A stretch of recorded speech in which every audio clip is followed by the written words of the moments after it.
জমিজমা সংক্রান্ত বিরোধের জেরে পঞ্চগড়ে এক সরকারি প্রাথমিক বিদ্যালয়ের ভারপ্রাপ্ত প্রধান শিক্ষককে ১.৫ ঘণ্টা গাছে বেঁধে রেখে নির্যাতনের অভিযোগ উঠেছে। মারধরের পাশাপাশি মোটরসাইকেল ভাঙচুর এবং তার সঙ্গে থাকা ১.৫ লাখ টাকা ছিনিয়ে নেওয়া হয় বলে অভিযোগ করেন সেই শিক্ষক। এ ঘটনার ভিডিও সামাজিক যোগাযোগ মাধ্যমে ছড়িয়ে পড়লে এলাকায় ব্যাপক চাঞ্চল্যের সৃষ্টি হয়। করোনা বা যে কোনো ভাইরাসের এগেইনস্টে ফাইট মানি ব্যাকট্রলের লেফট রাইট। আমি সেই ভিডিওতে বাধা অবস্থায় ছিলাম। আমি যে বক্তব্যে বললাম যে আসলে আমি স্কুল থেকে পঞ্চগড়ে আসার উদ্দেশ্যে আমি গ্রামের বাসায় ঢুকছিলাম, কিন্তু বাসায় ঢুকতে পারিনি। আমার বাড়ির সামনেই যেই মহিলাগুলা আমাকে ধরেছিল আর যেই লোকজন আমাকে ধরেছিল তাদের বাড়ির সামনেই আমাকে তারা মারপিট করেছে।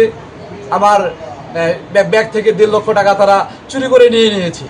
ভুক্তভোগী মাহমুদ আলম প্রধান পঞ্চগড় সদর উপজেলার ৭১ নম্বর গরিনাবাড়ি সরকারি প্রাথমিক বিদ্যালয়ের ভারপ্রাপ্ত প্রধান শিক্ষক। তার অভিযোগ, সোমবার দুপুরে বাড়ি ফেরার পথে আগে থেকে ওত পেতে থাকা কয়েকজন তার পথ রোধ করে।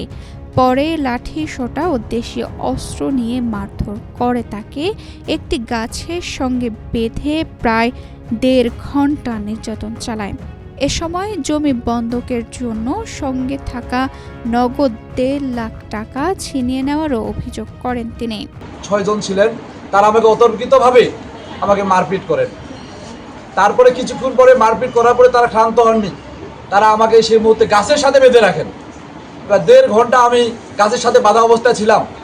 তারপরে প্রশাসনের স্থানীয় প্রশাসন, আমাদের ইউনিয়ন পরিষদ থেকে মেম্বার ও চৌকিদার আসছিল, তারা আমাকে মুক্ত করতে পারেনি।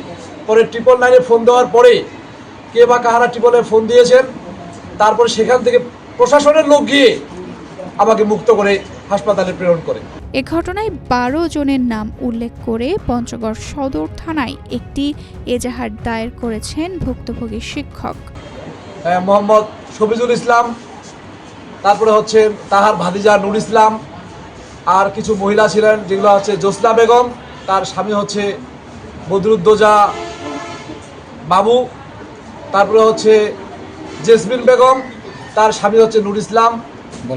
এসব আরও কয়েকজন মানুষ ছিলেন, মহিলা ৬ জন ছিলেন।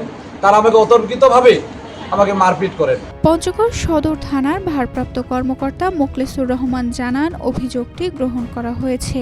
বিষয়টি তদন্ত করে জড়িতদের বিরুদ্ধে প্রয়োজনীয় আইনগত ব্যবস্থা নেওয়া হবে।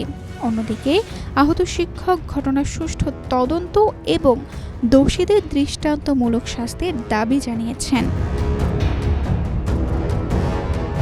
তানজিদা রহমান, ইনায়া, বাংলাদেশ প্রতিদিন।